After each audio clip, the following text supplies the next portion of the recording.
나오셔서 하나님과 소통하는 기도라는 제목으로 말씀 전해주시겠습니다.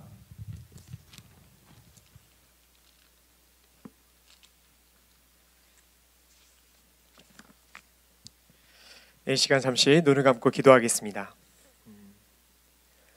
사랑이 많으신 하나님 아버지, 주의 종들이 모여 오늘 이렇게 당신께 예배하고 아버지의 말씀을 듣고자 이곳에 나왔습니다.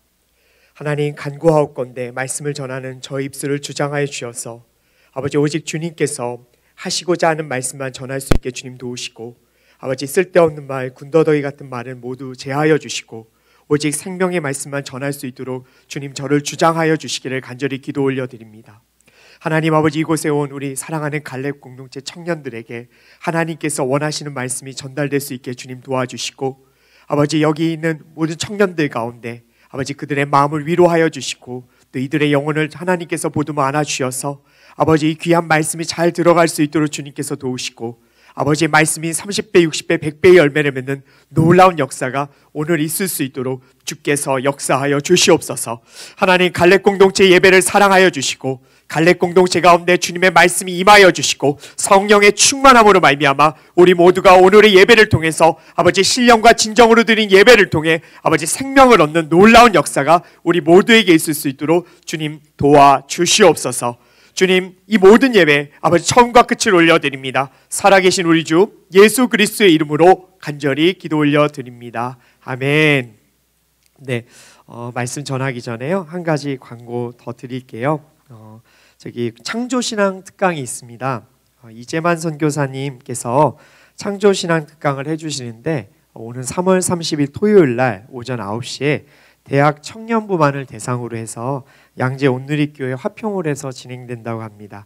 창조과학에 대한 많은 논란들이 있는 이때에 또 이재만 선교사님께서 귀한 시간을 내주셨습니다. 그래서 3월 30일 토요일 날 9시에 화평홀에서 귀한 강의가 있으니까 여기 있는 우리 청년들 중에 관심이 있으신 분들, 그리고 창조신앙에 대해서 더 알고 싶은 분들은 오시면 정말로 좋은 시간이 될 것 같습니다.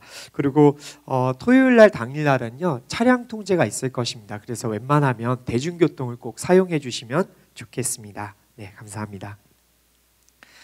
네, 우리 2월부터 여러분 구약에 등장하는 인물들의 기도를 갖고 우리 메시지를 나눴습니다. 네, 첫 번째로 다루었던 인물 기억하십니까? 바로 아브라함이었습니다. 그는 소돔과 고모라를 여러분 멸망시키기 위해서 가시는 그 하나님을 붙들고 제발 의인들을 살려달라는 믿음의 기도, 정말 간절한 기도를 올려드렸습니다. 네, 두 번째로 우리가 다루었던 것은 바로 모세의 기도였죠. 우상 숭배를 저지른 이스라엘 백성들을 하나님께서 진멸하시고자 했을 때 모세는 여러분 하나님 앞에 가서 그 죽음을 두려워하지 않고 야성의 기도를 올려드리므로 아버지 하나님, 이 백성을 여기서 죽이시면 당신의 영광이 가리워집니다라고 이렇게 말씀드림으로 말미암아 그 아버지의 마음을 돌이키게 합니다. 세 번째로 살펴본 것은 아론의 기도였습니다. 그 기도 내용은 이스라엘의 참된 복을 구하는 것이었고요. 네 번째로 살펴봤던 것은 바로 여호수아의 기도였습니다. 하나님의 뜻을 완수하고자 그 열정의 기도를 통해서 그는 전쟁을 승리로 이끌어냅니다. 그리고 지난주에는 여러분 자기의 인생과 이스라엘의 역사의 터닝포인트를 만들어낸 바로 한나의 기도를 우리가 살펴봤습니다. 저는 이와 같은 믿음의 선진들의 기도를 여기 있는 모든 분들이 하기를 원합니다. 하나님을 향한 견고한 믿음을 우리 모두가 가졌으면 좋겠고요. 뜨겁게 그리고 열정적으로 그리고 간절하게 온 영혼을 쏟아내는 기도를 우리 갈렙 공동체 청년들이 할 수 있었으면 좋겠습니다. 그로 말미암아 모든 분들이 바로 하나님께 기도 올려드리고 하나님께 은혜를 체험함으로써 우리 공동체, 이 갈렙 공동체가 기도로 뜨거워지고 기도로 달궈지고 기도로 정말로 하나님 나아가는 그런 공동체 되기를 축복합니다. 그런데 여기서 한 가지 우리가 살펴볼 것이 있습니다. 제가 지금까지 말씀드린 기도들에게 공통점이 한 가지 다 있어요. 근데 그것은 무엇일까? 바로 하나님께 간구하는 기도를 했다라는 것이죠. 간구의 내용이 민족의 구원이든 또 자기의 소원이든 간에 여러분 이들 모두는 자신의 바라는 것을 하나님께 올려드리는 강청 기도를 했다라는 것이 제가 앞서 다뤘던 5명 인물들의 기도의 공통점이었습니다. 하지만 기도는 꼭 자신이 바라는 것을 하나님께 고하는 것만을 뜻하지는 않습니다. 왜냐하면 기도는 하나님과 성도 간의 거룩한 대화이고 소통이기 때문에 그렇습니다. 다시 말해서 기도라는 것은 하나님과 우리가 주고받는 대화입니다. 여러분, 그래서요, 만약에 우리가 원하는 것을 하나님께 다 구했어요. 주님 이거 해주세요, 저거 해주세요, 아버지 이거 이뤄주세요, 다 구한 다음에, 다 구한 이후에 휙 돌아서서 그 기도초소를 한번 떠났다고 생각해 봅시다.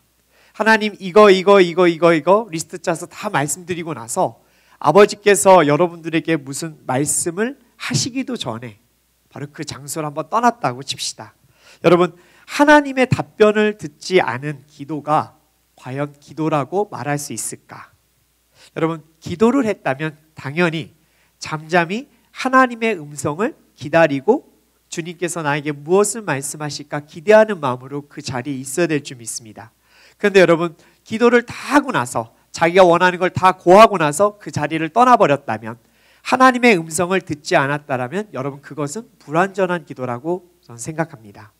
또한 하나님께서도요, 우리들에게 하시고 싶은 말씀이 있을 거예요. 우리가 하나님께 원하는 것이 있듯이 하나님께서도 우리에게 원하는 것이 있을 것입니다. 그렇기 때문에 여러분, 우리는요, 평소에 바로 하나님의 말씀에 귀를 기울이고 있어야 됩니다. 그리고 주님이 거기에 말씀을 하시면 그것에 즉각적으로 반응할 수 있도록, 순종할 수 있도록 준비되어야 될 줄 믿습니다. 왜냐하면 여러분, 듣는 것이 기도의 시작입니다. 여러분, 하나님의 말씀을 듣는 것이 기도의 시작입니다. 여러분, 우리가 원하는 것을 하나님 앞에 쏟아내는 게 기도의 시작이 아니에요. 여러분, 원칙적으로 엄밀하게 말하면 하나님께서 우리들에게 말씀하시는 것이 기도의 시작입니다. 그리고 여러분, 그 기도를 듣고 그리고 하나님께 순종하는 것이 기도의 완성입니다. 여러분, 기도의 시작과 기도의 완성은 하나님의 말씀으로 시작해서 우리의 순종으로서 마무리되어지는 것입니다.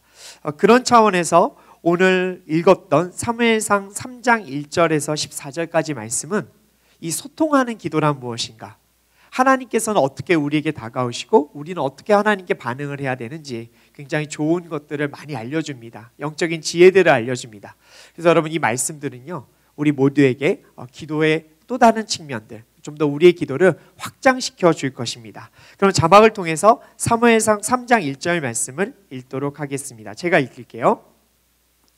소년 사무엘은 엘리 밑에서 여호와를 섬기고 있었습니다. 그 당시에는 여호와께서 직접 말씀하신 일이 드물었고 이상도 많지 않았습니다. 아멘. 마지막 사사이고 동시에 이스라엘의 큰 역사에 획을 그었던 사무엘. 여러분, 그 사무엘이 바로 1절 말씀에 등장합니다. 자, 소년 사무엘이 엘리 밑에서 여호와를 섬기고 있다라고 나오죠. 그의 나이는 이 성경에 기록되어 있지 않아요. 그렇지만 AD 1세기에 활동했었던 유대의 역사가 요세푸스의 그의 저서 유대 고대사에 보면 당시 이스라엘에서 고대 이스라엘에서 본격적으로 사회 활동을 할 수 있었던 나이가 12세라고 합니다. 그렇기 때문에 여러분, 우리는 소년 사무엘이 아마도 한 12살 정도 되지 않았을까 이렇게 예측해 볼 수 있죠. 그런데 당시 이스라엘의 영적 상태는 매우 어두웠습니다. 하나님께서 말씀하시는 것도 굉장히 드물었고요, 이상도 많지 않았기 때문에 그렇습니다. 개역개정 성경에서는 말씀이 희귀해졌다고 희귀해졌다 그렇게 번역하고 있습니다. 말씀이 마치 다이아몬드 같은 보석처럼 희귀하고 발견하기가 어려웠다는 것을 뜻하죠. 그것은 뭘까? 바로 이스라엘에서 하나님의 말씀이 가르쳐지지도 않고 선포되지도 않은 현실을 바로 드러내고 있습니다. 사사기 19장에 보면요, 굉장히 끔찍한 일이 나옵니다. 여러분들도 성경 말씀을 보다 보면 사사기 마지막 때 일어난 비극적인 일들을 우리가 보게 되는데, 그 19장에는 이런 스토리가 나와 있어요. 고향으로 돌아갔던 레위인과 첩에 있었던 비참한 사건. 네. 그 두 사람은요, 에브라임 산지에 있었다가 바로 베냐민에 속한 기브아 지역에 잠시 유하게 됩니다. 그들이 에브라임 산지로 돌아가는 길이었습니다. 그러니까 레위인과 레인의 첩이 있었죠. 사실 여러분, 레위인들은 첩을 두어서는 안 됐습니다. 그런데 그는 바로 레인임에도 불구하고 첩을 두었죠. 그래서 그들이 땅으로 돌아가는 찰나에 기브아 지역에 머물렀는데요. 그 베냐민 지파에 속했던 그 기브아 지역에 그들이 유숙을 할 때 불량배들이 찾아옵니다. 불량배들이 찾아와서 뭘 요구했냐면 바로 그 레위인 남자를 요구했습니다. 타 지역에서 온 그 남자와 여자 중에 레위인 남자를 끌어내라고 그 집에 유숙했던 집주인에게 요구하는 것이죠. 집주인은 당연히 그러지 말아라, 그래서는 안 된다라고 얘기하는데 레위인 남자를 원합니다. 그들이 그것을 왜 원했죠? 그 남자를 성폭행하려는 것이었습니다. 이 구절은 당시 이스라엘 시대 때 동성애가 만연했다라는 것을 어느 정도 알려주고 있는 것입니다. 그런데 결국은 그 레위인이 나가지 않게 되자 레위인 첩을 내보내게 됩니다. 그래서 불량배들이 그 레위인 첩을 밤새 성폭행함으로 죽음으로 이르게 만들어 버리는 거죠. 그리고 나서 그 참혹한 범죄가 일어나고 그 레위인은 자신이 억울한 일을 말하기 위해서 그 자신의 첩의 시체를 쪼개가지고 전 지파에 보내고 그것으로 말미암아 이스라엘 전체가 바로 큰 전쟁에 들어가는 그런 것을 우리가 사사기 말씀을 통해 볼 수가 있게 됩니다. 사실 이 사건은요, 이스라엘의 영적 상태가 얼마나 안 좋았었는지를 우리에게 보여주는 것입니다. 제가 이 사건을 이야기 드리는 것은 바로 말씀이 희귀해지고 하나님의 말씀이 선포되지 않는 상황 가운데 이스라엘이 얼마나 영적으로 어두웠는지, 그리고 사사로서 이제 마지막 사사였던 그 사무엘의 활동했던 그 이스라엘의 당시 상황이 정말 영적이고 영적으로 정말 추악하고 더럽고 범죄가 가득했었음을 어느 정도 가늠하기 위해서 여러분들께 말씀을 드린 겁니다. 자, 그러면 여러분, 그런 상황에도 불구하고 하나님의 말씀은 이 땅 가운데 임할 수 있을까? 자, 이 부분에 대해서 우리가 한번 생각해 봅시다. 여러분, 하나님의 말씀은 정말 죄악이 가득하고 범죄가 막 창궐했을 때도 임할 수 있는가? 바로 그것에 대해서 사무엘상 3장 3절부터 5절 말씀을 통해서 우리가 그 답을 찾고자 합니다. 저와 여러분이 한 번씩 봉독했으면 좋겠습니다. 저부터 읽도록 할게요. 하나님의 등불이 아직 꺼지지 않았고 사무엘은 하나님의 궤가 있는 여호와의 성전에 누워 있었습니다.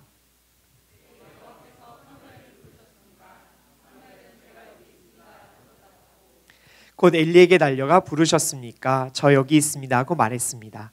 엘리는 내가 부르지 않았다, 돌아가서 자거라 하고 말했습니다. 사무엘은 가서 누웠습니다. 사랑하는 갈렙 공동체 청년 여러분, 하나님께서 말씀하시는 시점은 바로 시대의 영향을 받지 않습니다. 사람들의 죄악에도 전혀 상관없으십니다. 그분이 결정하시면 그분의 말씀은 선포됩니다. 따라서 하나님의 말씀이 언제 선포될 수 있는가? 여러분, 우리는 그것을 잘 알 수 없습니다. 예측할 수 없죠. 또한 그 말씀이 임하는 것은 사람의 연령과도 상관없어요. 그 어린 사무엘을 불렀다라고 나오죠. 4절 말씀에요. 연륜이 있고 학식이 있고 능력이 있는 사람에게 하나님의 말씀이 임하는 것이 아니라 하나님의 마음에 합당한 사람들에게 말씀이 임하는 것입니다. 그래서 이 가운데 하나님의 말씀을 듣고 하나님의 말씀에 순종하고 그리고 주님께 기도 올리고 싶은 청년들이 있다면 여러분, 우리는 늘 하나님의 말씀에 깨어있고자 노력해야 될 줄 믿습니다. 여러분, 어떤 상황이든지, 어떤 여러분들이 학업을 하고 있든 직장 생활을 하고 있든 여러분들이 길을 가고 있던 와중에라도 하나님께서 원하시면 여러분들에게 생명의 말씀을 허락하실 줄 믿습니다. 따라서 여러분들 모두는 하나님의 말씀, 오늘 하나님께서 나에게 주실 말씀은 무엇이고자 하는지 무엇일까라는 열린 마음을 갖고 여러분들의 일상 가운데서 하나님의 말씀을 찾고 찾은 노력을 하셨으면 좋겠습니다. 저는 그것이 간단하게는 성경 봉독이 될 수 있고 큐티가 될 수 있고 또 여러분들이 드리는 예배 가운데 그 말씀을 얻을 수 있을 거라 저는 생각합니다. 따라서 여러분들 모두가 바로 이 일상 가운데 하나님 열린 마음으로 주님의 말씀을 기대하시기를 바랍니다. 그리고 제가 앞서서 기도는 하나님과의 소통이라고 말씀드렸죠. 여러분, 소통이 뭐죠? 바로 쌍방향 간의 통함을 말하고 있습니다. 4절 말씀에서 하나님이 사무엘의 이름을 부릅니다. 자, 여러분, 사람이 이름을 부를 때는 어떤 의도를 갖나요? 그냥 부르나요? 누구누구야 이렇게 부르니까 아니에요. 의도가 있어요. 뭔가 할 말이 있기 때문에 불렀습니다. 만약에 누구누구야 불러놓고 아니야 됐어 그러면 어떻게 되죠? 실없는 사람이 됩니다. 여러분, 하나님은 실없는 분이 아니십니다. 그분은 여러분 계획에 따라 움직이시고 분명히 정한 말씀이 있으신 분이기 때문에 여러분, 그가 불렀다라는 것은 분명히 하실 말씀이 있기 때문에 사무엘아라고 이렇게 이야기하신 것이죠. 자, 그런데 사무엘을 불러서 하신 말씀 한번 볼까요? 네, 사무엘을 그냥 부르셨죠. 그랬더니 제가 여기 있습니다라고 답변을 했습니다. 자, 그런데 여기서 제가 소통하는 기도의 첫 번째 원리를 말씀드리고 싶어요. 네, 소통하는 기도. 네, 기도는 소통함인데 어떻게 하면 잘 소통할 수 있을까? 어떻게 하면 우리가 잘 기도할 수 있을까? 그 원리는 무엇일까? 네, 소통하는 기도는 하나님의 말씀의 임재로부터 시작되고 준비된 사람의 반응으로부터 진행된다는 것입니다. 네, 소통하는 기도의 시작, 하나님의 말씀의 임재로 시작됩니다. 그리고 그것에 반응하는 사람을 통해서 바로 그 기도가 진행된다는 것이죠. 앞서 보신 것처럼 하나님 아버지께서 먼저 사무엘을 부르십니다. 사무엘이 먼저 부르지 않았어요. 아버지께서 먼저 사무엘을 부르신 거죠. 사무엘이 찾기 전에 그를 찾아오신 건데, 여러분 이제 사무엘이 반응할 차례가 됩니다. 근데 사무엘이 어떻게 반응했죠? 네! 라고 즉각 얘기했습니다. 그리고 엘리 제사장에게 바로 달려갔죠. 이 사무엘의 태도는 아버지의 말씀을 듣고 기도하려는 사람들의 태도가 어떠한지 많이 일깨워주고 있어요. 사무엘은 엘리 제사장과 구별된 모습을 보입니다. 우리말 성경에는 나타나 있지 않은데요, 개역개정 성경에는 엘리가요 자기 처소에 누워 있다라고 나와 있습니다. 자기 처소. 근데 사무엘 3절 말씀에 보면 사무엘은 여호와의 성전에 누워 있다라고 나옵니다. 엘리는 자기 처소에 누워 있고 사무엘은 여호와의 성전에 누워 있다라는 것이죠. 이건 어떤 차이가 있을까? 오늘 아침에 이상준 목사님 설교를 듣고 왔는데요, 이렇게 얘기하시더라고요. 엘리는 바로 엘리에게 있어서 하나님의 성전은 일터였고, 그리고 사무엘에게 있어서는 아버지의 집이라는 것이죠. 네. 사무엘은 바로 아버지 집에 24시간 거했다라는 것을 이야기합니다. 전 이것이 매우 정확한 표현인 것 같아요. 사무엘은 바로 하나님의 그 집, 성소를 사랑했기에 사무엘은 바로 그 시간에 바로 그 성전에서 누워 있었다는 것을 뜻합니다. 여러분, 아버지의 음성 잘 듣고 싶으세요? 아버지의 음성에 잘 반응하고 싶으십니까? 먼저 해야 될 게 있어요. 아버지를 사랑하십시오. 아버지를 사랑하시고 교회를 사랑하시고 여러분의 예배 처소를 사랑하십시오. 그리고 그 예배 처소에서 주님께 기도하고 찬양하는 것들을 여러분 즐겨하십시오. 이것이 참되게 기도하는 사람의 준비된 모습입니다. 그리고 한 가지 더 살필 것이 있어요. 하나님이 사무엘을 부르신 시점이 언제인 줄 아세요? 시간대가 언제인 줄 아세요? 네, 아주 새벽녘이에요. 이제 아침이 다가오기 정말 늦은 그 새벽. 네. 3절 말씀에 보면요, 하나님의 등불이 나와요. 하나님의 등불은요, 성전의 규례상 해가 질 때 켜지고 그리고 해가 뜨면 꺼지게 되어 있습니다. 근데 하나님의 그 성전에 있는 등잔, 그 등불이 꺼지기 전이라고 얘기했습니다. 그러니까 여러분 거의 이제 새벽의 미명이 다가오는 그 시점이었습니다. 매우 여러분 모든 사람들이 다 깊게 잠들어 있을 그때였다라는 것이죠. 그런데 사무엘이 어떻게 반응했죠? 하나님이 사무엘을 부르자마자 제가 여기 있습니다라고 고백을 한 것이죠. 그리고 평소처럼 하나님 그 엘리를 향해 여러분 달려가죠. 평소에 엘리가 부르면 그렇게 달려갔다라는 것을 뜻합니다. 아까 전에 제가 사무엘 나이를 한 12살 정도로 말씀드렸죠. 새벽에 여러분들 조카 있다고 칩시다. 조카들한테 새벽 기도 가자라고 이렇게 12살짜리한테 얘기했을 때 그때 벌떡 일어나는 조카 있습니까? 아마 없을 거예요. 정말로 사무엘은 깨어 있었던 어린아이, 좀 어렸지만 하나님의 말씀에 깨어 있고 준비된 사람이었다는 사실을 알 수 있고요. 그리고 네 하고 엘리에게 달려가잖아요. 한번 상상해 보세요.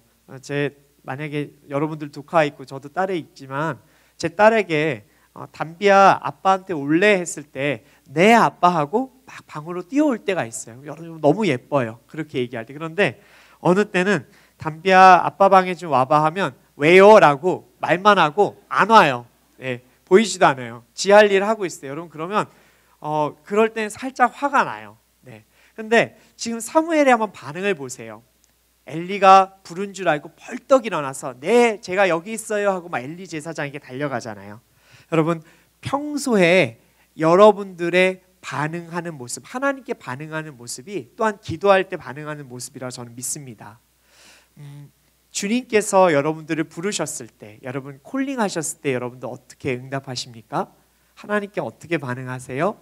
뭔가 여러분들께 요청이 오고 하나님의 사역에 동참해달라고 요청이 왔을 때 아싸 잠시만요, 좀만 기다려 보세요, 저 좀 한 일주일간 기도해보고 오겠습니다, 그렇게 얘기하시는 않은지요? 제가 요즘 그렇게 말하는 청년들한테 제가 답변하는 게 있어요. 기도는 내가 다 했어, 오기만 해, 이렇게 얘기합니다.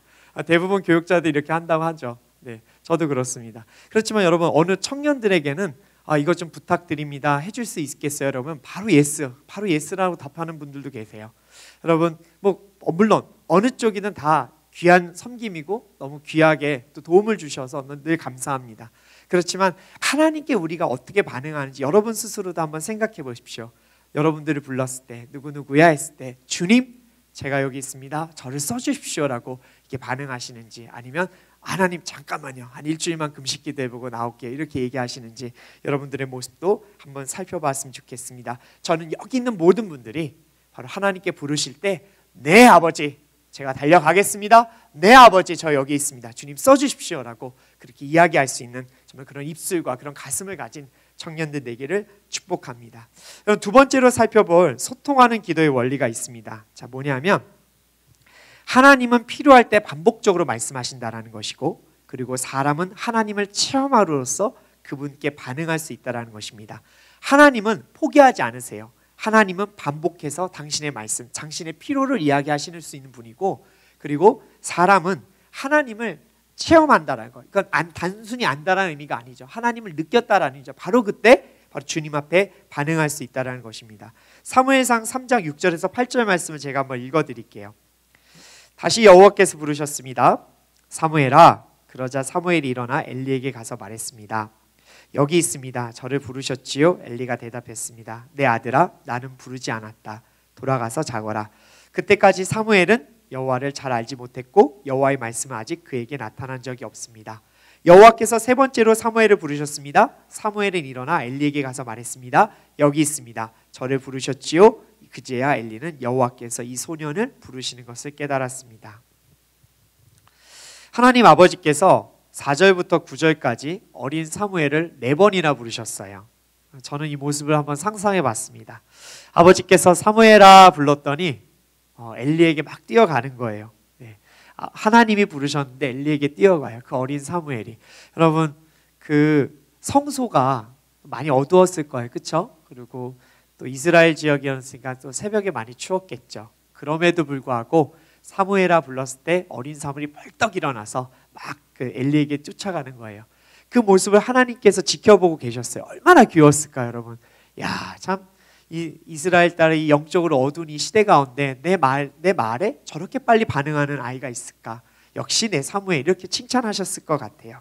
그렇기 때문에, 그리고 또 여러분, 그 엘리 역시도 왜 자꾸 이렇게 쫓아올까? 하지만 여러분, 엘리도 그 굉장히 늙음하게 얻은 아들과 손자와 같은 사무엘이었잖아요. 그러니까 사무엘 역시도 엘리 모습을 무척 귀여워했을 것 같아요. 그런데 여기서 자주 등장하는 말씀이 있죠. 자, 부르셨다. 자, 저를 부르셨습니까? 자, 아니, 여호와께서 부르셨다라는 그 표현이 계속 나오잖아요. 그런데 이 부르셨다는 표현의 어원을 가만히 생각해 보면 하나님의 마음이 그렇게 그닥 또 행복하지만도 않으셨을 것 같아요. 왠지 하나님의 마음에 서글픈 마음도 있었겠구나, 우리가 어느 정도 느낄 수가 있어요. 왜 그러냐면요, 사무엘을 부르셨다라는 이 단어는 단순히 불렀다라는 의미도 있지만, 원어적으로 살펴보면 그 불렀다는 의미도 있지만 도움을 청하기 위해서 적극적으로 불렀다는 의미도 담겨져 있어요. 네. 아버지께서 사무엘을 무려 4번이나 부르셨다고 나오잖아요.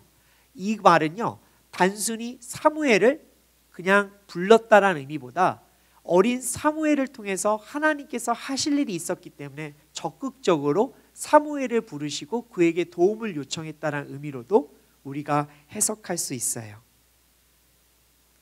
차라리 권력 있고 능력 있고 그리고 그 당시에 뛰어난 리더들을 부르시는 게 하나님 보시기에도 하나님이 부르시고 하나님이 쓰시기에도 왠지 편했을 것 같은데, 12살밖에 되지 않은 사무엘에게 이렇게 계속 요청했다는 거, 얼마나 쓸 사람이 없으면, 얼마나 부를 사람이 없었으면 하나님이 이 12살 아이한테 계속적으로 도움을 요청하셨을까? 아버지의 마음이 서글프셨을 것 같아요. 그 수많은 이스라엘 사람들 중에 왜 그렇게 쓸만한 사람이 없었을까? 그래서 아버지의 마음은 매우 서글프셨을 수도 있다는 생각을 해봤습니다. 여하튼 반복되는 하나님의 부르심 가운데 사무엘은 바로 엘리 제사장의 가기를 반복하죠.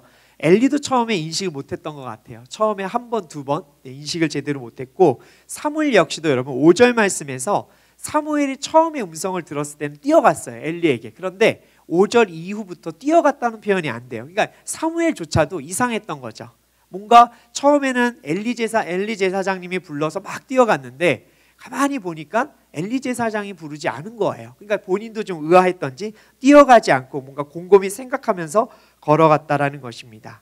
그리고 나서 왜 이런 일이 그리고 이제 이것에 대해서 사무엘상 저자는 7절에서 이제 명확하게 그 이유를 밝히고 있죠. 7절 말씀에서 사무엘이 여호와를 알지 못했고 말씀도 나타난 적이 없기 때문에 바로 이렇게 하나님께서 말씀하셨음에도 불구하고 뛰어갔다는 것이 반복된 것이죠. 물론 엘리 제사장으로부터 사무엘은 어릴 때부터 신앙 교육을 받았을 것입니다. 율법 교육도 받았을 것입니다. 그런데 왜 하나님의 음성이 정작 왔을 때 알아채지 못했을까? 왜 몰랐을까?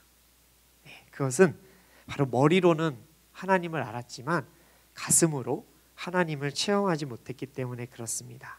8절에 가서야 엘리 제사장이 하나님을 부르신 것을 엘리 제사장은 이제 하나님이 부르신 것을 알아챈 거죠. 여러분, 소통하는 기도를 위해서 우리가 꼭 알아야 되는 것 바로 뭐냐면 하나님의 어떤 음성과 또 하나님의 말씀을 직접 체험하고 가슴으로 알아야 한다는 것입니다. 여러분, 주님을 느낄 수 있도록 도와달라고 기도하셨으면 좋겠어요. 성령님께 체험할 수 있도록 하나님을 체험할 수 있게 해달라고 기도하셨으면 좋겠어요. 머리로는 많이 알고 말씀을 통해서는 주님을 알지만 우리가 정말로 그 주님을 만나서 눈물 흘리고 가슴이 뜨거워지는 경험을 하지 못한다면 여러분, 우리는 하나님을 다 안다라고 말할 수 없을 것 같아요. 저는 여기 있는 갈렙 공동체 모든 청년들이 그렇게 뜨거운 주님을 알았으면 좋겠어요. 그래야 여러분 소통이 가능하잖아요. 하나님을 그렇게 모르고 하나님을 머리로만 알고 지식적으로 알면 우리가 하나님께 기도한다 하도 하나님의 음성을 들었을 때 그것이 진정 우리의 마음에 와닿지 않을 수 있어요. 그래서 여러분 꼭 필요한 게 있어요. 바로 성령님입니다. 성령님이 필요합니다. 성령님에게 여러분 그렇게 하나님을 체험할 수 있게 하나님을 느낄 수 있도록 도와달라고 여러분 간절히 기도해 보십시오. 그때 여러분들에게 하나님이 뜨거움으로 다가오시고 뜨거움으로 주님을 높이게 될 줄 믿습니다. 그리고 또 한 가지 있습니다. 하나님께 소통하는 기도를 온전히 올려드리려면 하나님의 말씀을 잘 알아야 해요. 왜냐하면 이걸 한번 가정해 봅시다. 어느 사업가가 복 주시는 하나님에 대해서 말씀을 읽었어요. 그래서 복 주시는 하나님을 믿고 하나님께 계속 복을 구했어요.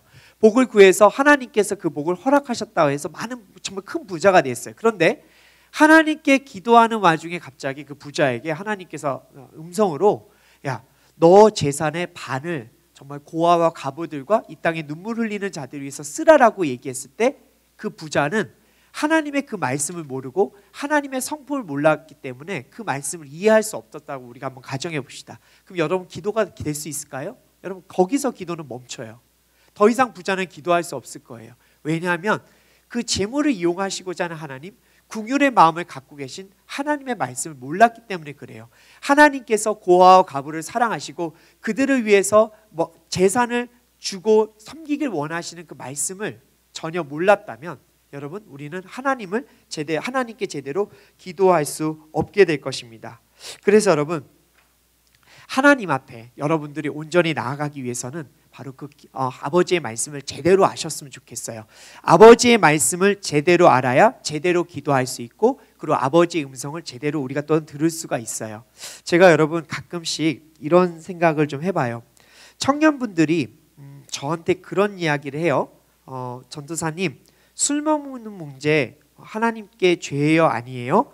결혼 전에 성순결 지키는 거 죄예요 아니에요? 자, 이렇게 얘기하면 제가 한 가지 말씀드리는 게 있어요. 성경 말씀에는 명시적으로 술 먹지 말아라는 거 없고 결혼 전에 성관계에 대해서 죄라고 얘기하시는 단 한 구절도 없어요. 있으면 저 좀 보여주세요. 또 한 가지 있어요. 여러분, 아동들 학대하는 게 옳은 거예요? 안 옳은 거예요? 부모가 아동들 버리는 거 옳은 거예요? 안 옳은 거예요?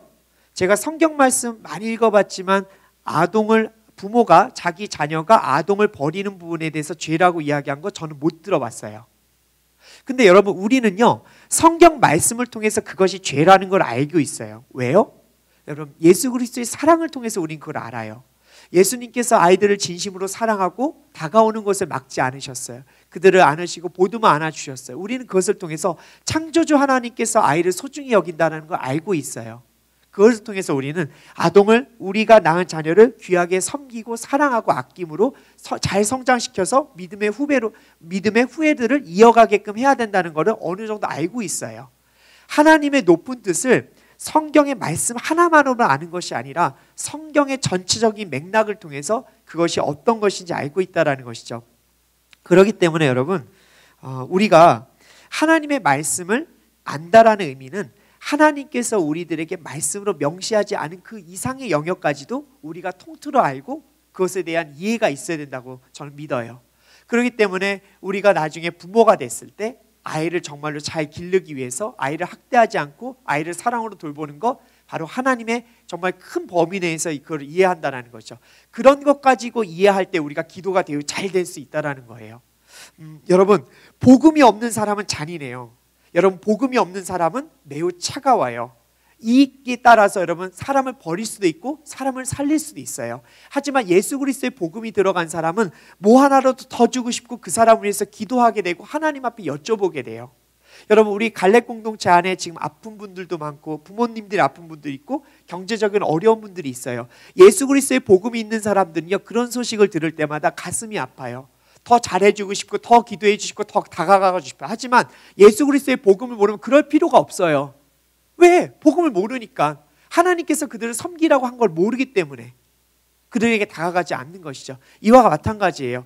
여러분, 우리가 기도를 잘하고 싶고 기도로 소통하고 싶고 하나님으로부터 받을 은혜의 메시지를 받고 싶다면 여러분, 우리 안에는 바로 하나님의 그 따뜻한 복음, 우리 말씀 그 이상으로 하나님께서 품고자 하는 것이 무엇인지를 고민하고 생각해 볼 때 진짜 우리가 하나님하고 소통을 할 수가 있어요.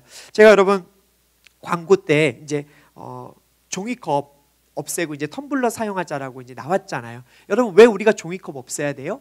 여러분, 하나님께서 주신 자연이 얼마나 소중하다는 것이 우리가 어느 정도 말씀을 통해서 안다라는 거죠. 하나님께서 창조하셨으니까, 하나님께서 주신 소중한 것이니까. 그래서 우리가 이것을 놓고 함께 기도하게 되는 것이죠. 그래서 저는 여러분들이 하나님과 더 잘 소통하고 싶고 주님을 더 잘 이해하고 싶다면 아버지의 말씀을 체험하고 아버지의 말씀을 제대로 알므로 말미암아, 그리고 광의적인 범위의 말씀의 해석을 통해서 우리가 주님께 나아갈 때 주께서 우리들에게 더 따뜻한 음성을 들려주시고 우리가 더 주님께 반응할 수 있다는 것입니다. 세 번째로 살펴볼 소통하는 기도의 원리가 있는데요. 그것은 아버지의 음성을 듣는 우리 자신에 대한 정체성을 인식하는 것입니다. 여러분, 아버지의 음성을 듣는 우리의 정체성은 무엇인가? 9절 말씀에 나오는데요. 제가 읽어드릴게요. 그래서 엘리는 사무엘에게 가서 누워있다가 다시 그분이 너를 부르시면 여호와여 말씀하십시오. 주의 종이 듣고 있습니다 라고 말해라 하고 일러주었습니다. 사무엘이 돌아가 자리에 누웠습니다. 여러분, 하나님께서 사무엘을 부르신 것을 알고 엘리 제사장이 사무엘에게 뭐라고 이야기하죠? 하나님의 음성을 듣거든 주의 종이 듣고 있습니다 라고 너 말해야 된다, 이렇게 가르칩니다. 사무엘을 뭐라고 이야기하죠? 바로 주의 종. 사무엘 스스로에게 너가 주의 종임을 바로 하나님께 밝히라라고 엘리가 가르치고 있어요. 우리 모두는 주의 종들입니다. 기도하는 자들의 마음은 늘 자신이 하나님의 종이라는 것을 우리가 인식해야 되는 것입니다. 신앙이 성숙하지 않을 때는, 하나님을 제대로 모를 때는 우리도 하나님께 나아가서 어린아이들처럼 다 구할 수 있어요. 뭐든지 다 구할 수 있어요. 하나님 결혼하게 해주세요. 직장 주세요.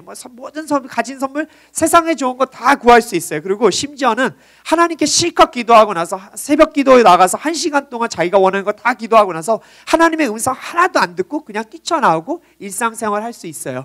그러면서도 와, 나 하나님께 은혜 많이 받았어. 오늘 기도가 뜨거웠어. 오늘 기도하니까 너무 잘 됐어. 하나님께서 다 이루어 주실 거야. 그렇게 신앙생활 할 수 있어요. 하지만 신앙에 성숙한 자들이면 우리는 그렇게 될 수 없어요. 왜냐하면 우리는 하나님의 종이기 때문에 그렇습니다. 우리가 하나님의 종임을 인정하고 그리고 아버지의 임재 안에 들어가서 음성 듣기를 구해야 될 줄 믿습니다. 여러분, 그리고 하나님께서 우리들에게 음성을 들려주실 때 그것을 행하고자 하는 마음이 있어야 하는 것이죠. 왜냐? 우리는 종으로서 아버지의 말씀에 반응해야 될 의무가 있기 때문에 그렇죠. 사무엘은 이 부분에 대해서 이제 정확한 인식을 이제 갖게 됐습니다. 그래서 이 종이 됨으로 말미암아 사무엘이 실천한 거, 행했던 것이 하나 있어요. 이제 14절 말씀이 있습니다. 14절 말씀을 제가 한번 이거 하나 또 말씀드릴게요. 하나 놓쳤어요. 자, 9절 말씀에서 여호와여 말씀하십시오. 주의 종이 듣고 있습니다라고 이렇게 이야기하라고 이제 엘리가 사무엘에게 가르쳐줬잖아요. 그래서 10절에서 이렇게 여호와 하나님께서 말씀하셨죠. 10절에서 여호와께서 나타나셔서 그곳에 서서 조금처럼 부르셨습니다. 사무엘아 사무엘아. 그러자 사무엘이 말했습니다. 말씀하십시오. 주의 종이 듣고 있습니다. 제가 여기서 한 가지 말씀드리고 싶었던 게 뭐였냐면 여호와께서 그곳에 서서 조금 전처럼 부르셨다라고 나왔죠. 여러분, 아버지께서 어떻게 하셨죠? 네. 그곳에 나타나셨대요. 지성소에서 나오신 거예요. 사무엘은 성소에 누워 있었거든요. 아버지께서 말씀하시고자 하니까 지성소에서도 나오세요. 여러분, 우리 하나님 되게 적극적인 분이세요. 여러분들에게 말씀하시고자 하는 열망이 있으세요. 여러분, 우리 기도할 때 아버지의 음성을 더 귀를 기울여 봅시다. 우리가 원하는 것만을 기도하는 것이 아니라 아예 처음부터 하나님, 오늘 아버지의 말씀 듣고 싶어서 나왔어요. 아버지께 저희가 원하는 것을 기도하는 것이 아니라 아버지의 음성을 듣고 그것에 제가 반응하고 싶어서 왔습니다. 저는 아버지의 종이오니 주께서 말씀하여 주옵소서라는 이런 기도를 여러분들이 한번 올려보셨으면 좋겠어요. 그런데 주의 종으로서 우리가 이제 한 가지 갖고 있어야 될 게 뭐냐면 주께서 말씀하시면 순종해야 된다는 것이죠. 하나님의 말씀은요, 하나님의 음성은 우리에게 꼭 좋은 것만을 이야기하지 않을 수도 있어요. 여러분, 맞아요, 틀려요? 네, 맞아요, 여러분. 하나님은 복만을 우리들에게 얘기하시는 분은 아니세요. 그래서 여러분, 그 어린 사무엘에게 하나님께서 뭐를 말씀하셨죠? 엘리 제사장 가문의 심판이에요. 엘리 제사장 가문을 절대로 용서받지 못할 것이라고 14절 말씀에 선포를 하셨어요. 여러분, 그 음성을 듣는 사무엘에게 너무 놀랬을 것 같아요. 정말 놀랬을 것 같아요. 왜냐하면 어린 사무엘이잖아요. 12살밖에 안 됐잖아요. 그리고 그 어린 사무엘을 아버지처럼 키워준 엘리 제사장이었어요. 사실 엘리 제사장 두 아들은 너무 패역했어요. 말을 안 들었어요. 그렇지만 엘리 제사장 입장에서 사무엘은 너무나 순종적이고 귀엽고 그리고 정말 노년에 얻은 손자와 같은 사람이었습니다. 얼마나 사랑하고 예뻤을까요? 정말로 정을 많이 줬어요. 원문을 살펴보면요, 사무엘이 엘리에게 계속 찾아가잖아요. 근데 그 원문의 뉘앙스를 보면 엘리가 정말 따뜻하게 돌아가서 잠자도 돼, 내가 너 안 불렀어, 그런 뉘앙스예요. 할아버지가 손자에게 이야기하는 그런 뉘앙스예요. 그 얼마만큼 사랑을 주고 받았겠습니까? 그런데 바로 그 엘리 가문의 심판을 바로 하나님께서 말씀하셨어요. 그런데 바로 그것을 들었을 때 얼마나 놀랐을까. 하지만 바로 사무엘은 잠잠히 그 엘리 제사장에게 그 심판에 관한 모든 내용들을 말을 합니다. 여러분, 하나님께서는 우리들에게 복을 선포할 수도 있지만 심판을 선포할 수도 있습니다. 그리고 심판을 우리가 세상 가운데 드러내야 될 때도 있습니다. 여러분들이 하나님의 음성을 듣는다라는 것은 바로 그런 부분까지도 각오를 하고 주님 앞에 나아가야 될 줄 믿습니다. 여러분들께서 원하시는 것만을 하나님께 들려달라고 요청하지 마십시오. 하나님께서는 그런 분이 아니세요. 하나님께서는 본인이 원하시는 것을 말씀하시고자 하는 분이십니다. 그래서 여러분들이 주님 앞에 나아갔을 때 그것을 거부하지 않으셨으면 좋겠어요. 아버지, 그것이 싫든 좋든 저는 그것을 듣겠습니다. 아버지, 말씀하소서 제가 그것을 행하리입니다라는 그런 고백이 있을 때 하나님께서 여러분들에게 더 자주 말씀하시고 여러분들은 더 하나님께 나아감으로 바로 소통의 기도를 할 수 있게 되는 것이죠. 바로 이것이 바로 오늘 우리가 살펴야 될 기도의 원리인 것 같습니다. 여러분, 그래서 여기 있는 모든 분들이 이제는 여러분들이 원하시는 걸 다 말씀을 드리고도 마지막에 이런 기도를 좀 올렸으면 좋겠어요. 하나님, 제 기도 다 올려드렸는데 이제 주의 종이 듣겠습니다. 이렇게 여러분들이 마무리 한번 해보신다면 이제 하나님께서 여러분들에게 더 많은 것들을 말씀하실 것 같아요. 그리고 기도의 시간을 여러분 가지실 때 30분 기도하신다면 15분은 여러분들의 원함을 말씀하시고 15분은 잠잠히 한번 하나님 음성을 들려주세요. 아버지 말씀해 주세요라고 이렇게 한번 주님 앞에 나아가 보셨으면 좋겠어요. 하나님께서 말씀을 시작하십니다. 주님께서 여러분들에게 음성을 들려주실 거라 믿습니다. 하나님의 음성은 물론 여러분들의 마음으로 이렇게 들려주실 때도 있고, 하지만 이 말씀으로써 여러분들에게 다가오실 거라고 좀 믿습니다. 그래서 특별히 갈렙 공동체의 모든 지체분들은 말씀을 제대로 읽었으면 좋겠어요. 신천지가 여러분들 와서 유혹 많이 하죠. 당한 경우 있으세요? 제가 다른 공동체 있을 때 신천지에 빠졌던 청년들 이야기를 들어요. 이단 세미나도 했었고요. 그리고 말씀도 그래도 잘 읽는 청년들이었는데 신천지에 빠져서 그 세미나에 가서 한 4개월 동안 교육받고 있다가 자기가 신천지에 빠진 줄 알고 돌아오게 된 일들이 종종 저는 다른 공동체에 있을 때 봤어요. 그런데 그 청년들이 신천지에서 빠져나오게 되는 결정적 이유가 뭐냐면 평소 자기들이 읽었던 말씀과 좀 다른 걸 가르친다는 거예요. 그거를 딱 알았을 때 이게 신천지였구나라고 깨닫고 돌아오게 되는 것이죠. 그래서 여러분들이 기도할 때 기도를 잘하시기 위해서 또 세상의 유혹에 흔들리지 않기 위해서 전 여러분들이 말씀을 제대로 읽음으로 말미암아 하나님께 나아가셨으면 좋겠어요. 잠깐 신천지 얘기가 나와서 그런데 다음 주에 오셔서 저희들에게 신천지 강의를 해주시는 분은요, 신천지에서 전도사 같은 역할을 하셨던 분이었습니다. 근데 그분이 잘못된 것을 깨닫고 이제 나와서 지금 장로신학대학원에서 신대원으로서 전도사를 지금 하시는 분이셔서 여러분들에게 아마 신천지에 관한 되게 좋은 정보들을 알려주실 거라고 믿습니다. 그래서 다음 주 예배 후에 신천지가 요즘 되게 교묘해졌대요. 전도 방법이. 그리고 신천지가 최근에 한 20만 명이 됐다고 하네요. 보니까 많아졌죠. 네, 많아졌어요. 그리고 또 신천지에서 또 분파가 생겼대요. 새천지. 네, 새천지가 생겼대요. 그래서 새천지가 신천지의 사람들을 또 포교해가지고 또 데려가고 있다. 하여튼 난리도 아니에요, 여러분. 그래서 이 신천지가 우리 교회에 어떻게 들어오고 또 우리 성도를 어떻게 유혹하는지 다음 주에 강의가 있을 예정이니까 여러분들 말씀 듣고 바로 다 가지 마시고 잘 교육받음으로써 또 여러분과 여러분의 가족 또 친구들의 신앙을 잘 지켜주셨으면 좋겠어요. 자, 여러분 이제 말씀을 좀 정리하고자 합니다. 기도, 하나님께 우리가 일방적으로 얘기하는 것이 아니라 바로 하나님과 우리가 함께 소통하고 대화한다라는 것을 여러분 오늘 말씀을 통해 배웠으면 좋겠습니다.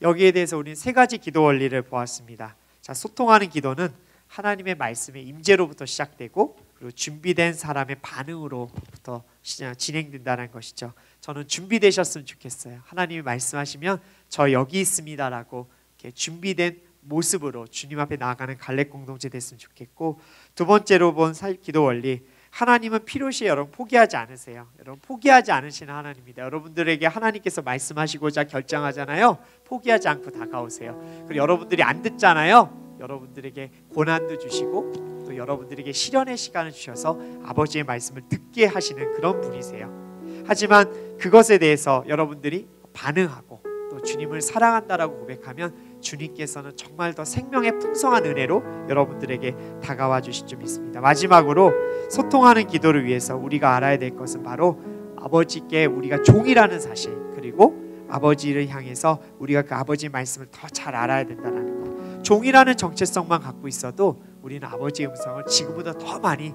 들을 수 있을 거라고 저는 생각합니다.